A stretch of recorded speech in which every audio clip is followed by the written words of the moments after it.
Hello guys! Alam niyo ba, dito sa bahay ng amo ko, palagi po kami may bisita dito. Bihira lang po sa isang linggo na wala kami bisita. And guess what? Every time may bisita kami dito, ito yung pinaka-highlights na pinupuntahan at tinitingnan ng mga bisita natin. Itong loob ng kwarto na to. Ayan guys, alam niyo ba kung bakit? Ayan, tingnan natin kung anong meron dito sa loob.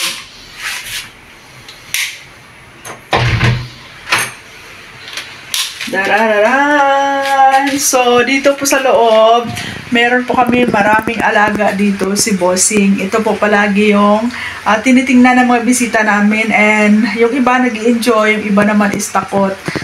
Kung bakit? Ito po yung laman ng kwarto na to. Meron po kami dito iba't ibang uri ng ahas. Ayan po. Oh, nakikita nyo sa loob. Ayan. Malaki. Ayan po. And dito sa loob. Ayan. Kung nakikita nyo, ayan yung isa natutulog. Yung isa naman, ayan, natutulog din. Yung isa nagtatago diyan sa baba. Ayan, nakita nyo yan, color green. And yung isa naman, ayon, natutulog. Ayan. And ito naman, ibang klase naman ito. Parang reptiles. Ayan guys, at yung iba-iba, ayan. So, ito yung isa, kulay green. Ayan, gumagalaw. Ayan yung isa, kulay orange. Ayan. Ito yung isa, nagtatago din. Ayan. Ayan yung isa, gumagalaw-galaw. Ayan guys. Ayan yung mga baby nila. Ayan. O, ayan, di makita yung isa. And then yung isa, ayan, tulog. Ayan. Kung nakita nyo, tulog.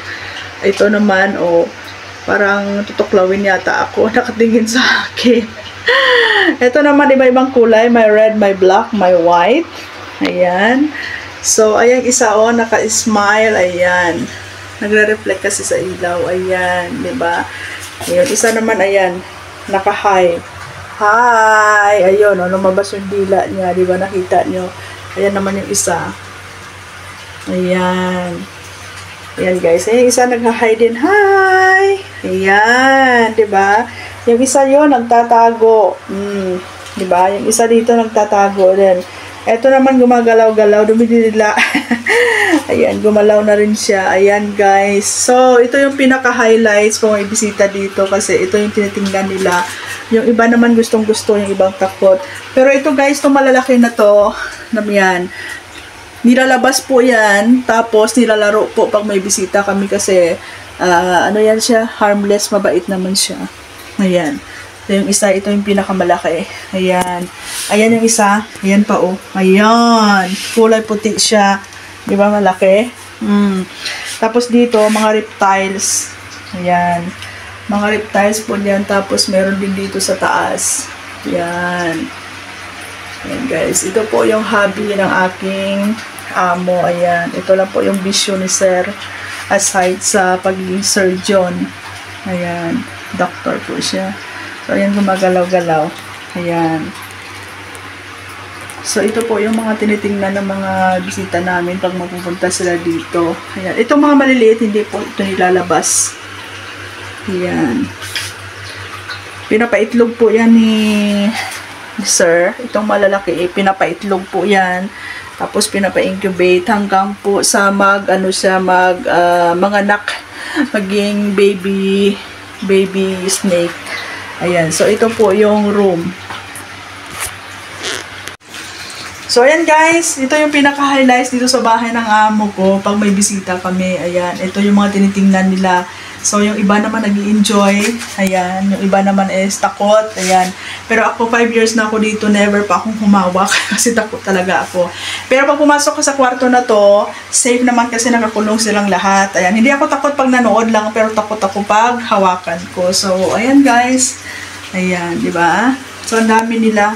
Ito mga baby ito, na dito lang din, tawag dito, ipinanganak. Kasi in-incubate yung itlog dito. Ayan. So, ayan o, gumagalaw-galaw. Ayan. Ito yung color green. Ayan o, gumagalaw-galaw siya. Baliglas ito, sarado ito guys. Si Sir lang yung nagbubukas diyan. Si Sir lang din naglilinis. Everyday po nililinis ito. Ayan. At yung kinakain nila is, minsan, chicks, yung baby na manok or baby mouse. Ayan. Tapos ito yung malalaki sa baba. Ayan. Ayan, gumagalaw-galaw. Ayan. So, yan yung pinaka-highlights namin dito sa bahay pag may bisita kami. Sa taas, ayan. So, isang kwarto po yan, guys. Isang kwarto po siya. Ayan. So, sarado ito. Walang pumapasok dito. Pag may bisita lang ito binubuksan or pag andito si sir. Pero pag wala dito si sir, sarado po yan. So, ayan, guys.